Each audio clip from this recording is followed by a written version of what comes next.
안녕하세요. 저는 배재고등학교를 졸업한 박형준입니다. 고등학교 1, 2학년 동안 통합과학, 물리학 1, 화학 1을 알과형 과학학원에서 수강하였습니다.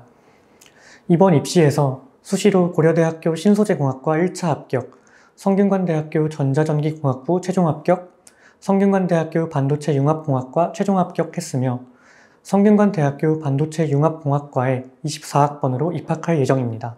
저는 성균관대학교 반도체융합공학과를 과학인재 전형으로 합격했습니다. 과학인재 전형은 1차 서류평가와 2차 면접평가로 구성되어 있으며 다른 전형에 비해 면접의 반영 비율이 높은 전형입니다. 또한 수능 전에 면접을 치르며 수능 최저 학력 기준은 없습니다. 면접의 중요성이 높은 만큼 1차 서류평가는 지원 인원의 7배수를 선발합니다. 기본적으로 서류는 모든 과목들의 고른 성적과 학업적 역량이 중요합니다. 특히 수학과 과학 과목의 성적과 생기부가 우수하고 비교과 활동에서 남들보다 좋은 수과학적 역량을 드러낸다면 더욱더 강점이 될 것입니다. 2차 면접평가는 제시문 기반 수학, 과학 교과형 면접으로 면접 현장에서 주어진 시간 동안 문제를 풀고 그 문제에 대한 답변을 하는 방식입니다. 수학의 범위는 수학 1, 수학 2, 미적분, 확률과 통계, 기하이고 과학의 범위는 물리학 1, 물리학 2, 화학 1, 화학 2, 생명과학 1, 생명과학 2입니다. 자신이 서류의 경쟁력이 상대적으로 약하지만 면접에서의 경쟁력이 높다고 판단되면 성균관대학교 과학인재 전형에 지원해보는 것을 추천합니다. 반도체융합공학과는 학과 간의 벽을 허물고 소프트웨어, 전기전자, 신소재, 기계, 나노 등의 다양한 학문 분야를 통합하여 반도체를 폭넓게 연구하는 학과입니다. 반도체 산업의 다양한 수요에 대응하여 아키텍처, 회로, 소자, 공정 등 다양한 반도체 트랙을 공부합니다. 제가 반도체융합공학과를 선택한 이유는 평소에 반도체와 반도체 산업에 관심이 많고 학과의 이름처럼 다양한 학문과 결부하여 공부할 수 있기 때문입니다. 평소 저처럼 반도체에 관심이 많고 과학적 호기심이 많아 종종 신기한 상상을 하는 학생이 진학하기에 좋은 학과라고 생각합니다. 저는 알과형 과학학원에서 김희영 선생님의 물리학 1 강의와 권학기 선생님의 화학 1 강의를 수강하였습니다.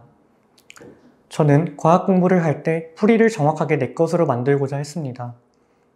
내신이나 수능에서 기존에 접하지 못한 유형의 문제가 나왔을 때 당황하지 않고 대처하기 위해서는 정확한 개념과 그것에서 오는 나만의 정립된 풀이가 필요하다고 생각했기 때문입니다.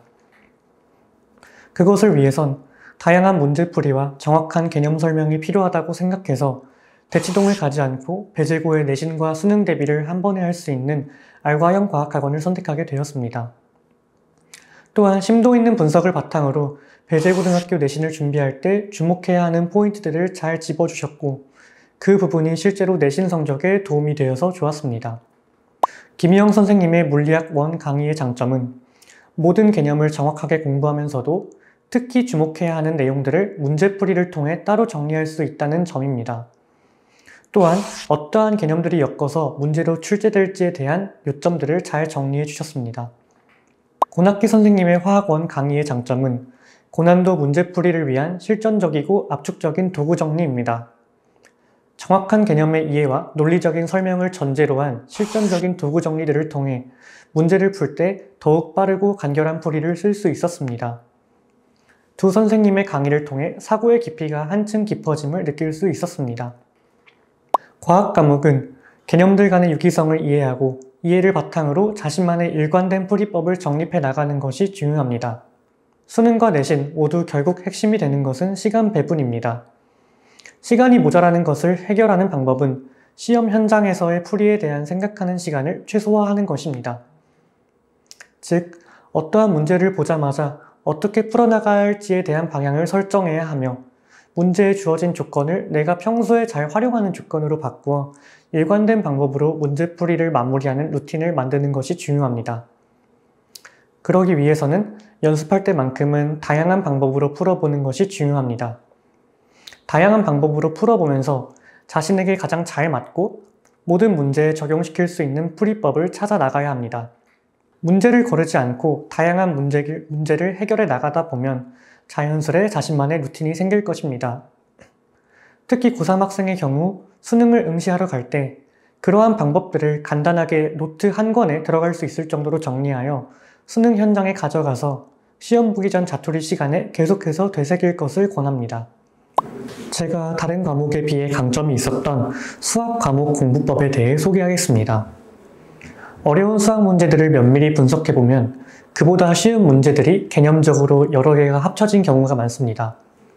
따라서 긴 호흡의 문제를 한 번에 풀어내려고 하기보다는 두세 호흡으로 나누어 그 다음의 단계를 진행하기 위한 필수 조건들을 차근차근 구하는 연습을 할 것을 권합니다.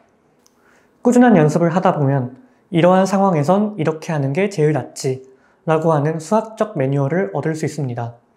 이러한 훈련이 습관이 되면 어색하고 처음 보는 문제가 나오더라도 자신만의 조건으로 재해석하고 재구성하는 데 어려움이 없어 마치 아는 문제를 푸는 듯한 느낌을 받을 수 있을 것입니다.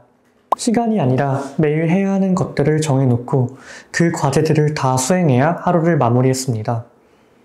시간을 정하고 하다 보면 시간에 쫓겨서 해야 할 것들을 놓치거나 연속성이 없어진다고 생각해서 분량을 정해놓고 공부를 했습니다. 그리고 일주일에 하루 정도는 마무리하지 못한 것들을 마무리하는 날을 정했습니다. 매주 과제들을 마무리하면서 이번 주도 열심히 했다는 심적인 안정감을 얻을 수 있어서 좋았습니다. 배제고에서는 수준 높은 학생들이 많이 들어옵니다. 그에 맞춰 내신 시험도 난이도가 좀 있지만 그만큼 배제고는 수시에서 경쟁력이 높은 학교입니다.